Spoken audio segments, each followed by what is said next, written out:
Godina Jimmaatti sagantaan dhaabbii biqiltuu ashaaraa magariisaa marsaa afuraffaan eegalamee jira. Sagantaan ashaaraa magariisaa kun sadarkaa godina Jimmaatti aanaa Shabee Sombootti kan eegalame yogguu ta'u qaamoleen hawaasaa gargaraa dammaqinaan irratti hirmaatanii jiru. Lammiileen ashaaraa magariisaa afuraffaa kana irratti hirmaatan faayidaan biqiltuu dhaabuu olaanaa ta'uu isaatiin uummanni dammaqinaan akka hirmaatuuf sababa ta'uu dubbataniiru.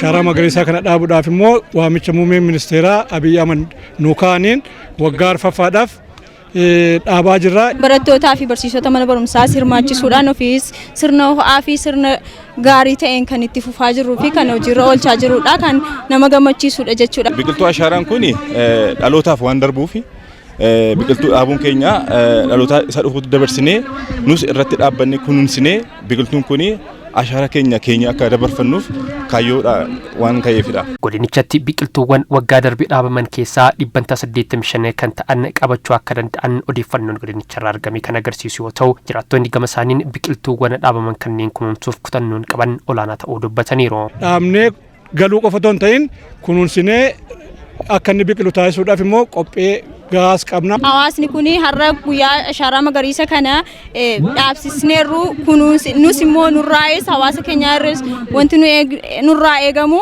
dhaabsisnee deemuu qofa otoo hin taane dhufneellee irratti kunuunsa garaagaraa taasisuu qabna jechuudha. Waan dhaaban bira dhaabbatudha.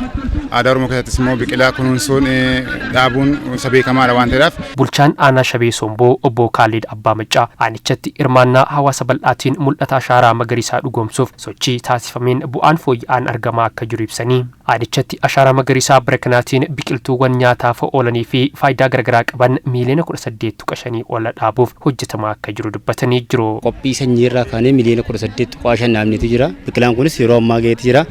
Haaluma kanaanii qophiin boollaa akka waliigalaatti aanolee gandoolee 23 keessatti bakka hundattiyyuu qophiin boollaa xumurameetu jira.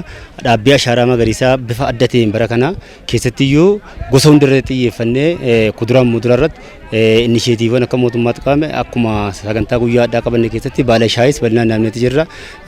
Marga horiis dhaabneetu jirra. Godinichatti bara kana biqiltuuwwan gosa garaagaraa biiliyoona 1.1 dhaabuuf kan karoorfame ta'uu kan ibsan bulchaa itti aanan godina Jimmaa obbo Yusuf biqiltuuwwan kanneen dhaabuuf qophiin barbaachisaa hundi xumuramuu himanii jiru. Babal'isuu misooma bunaa sanyii fooyya'aa wajjiniinis wal qabatee naannoo miliyoona 302 kan ta'u qopheessineeti kan nuti jirru. Biqiltuu bosonaa gosa adda addaas naannoo miliyoona 297 kan qopheessinee jirru. Biqilaa balal'inaa keessa abukaadoo, maangoon, baalli shaayii dhimmoonni kun qaama ashaaraa magariisaa bara kanaa gooneeti kan keessatti ilaalaa jirru. Kanumaan waliigala naannoo biqiltuu biiliyoona 1 olitti kan siqu akka godina Jimmaatti dhaabuudhaaf kan karoorfanne. Sadarkaa biyyaalessaatti ashaaraa magariisaa marsaa afuraffaatiin biqiltuu biiliyoona 6 ol dhaabuuf karoorfamee gara hojiitti galamuun kan yaadatamudha.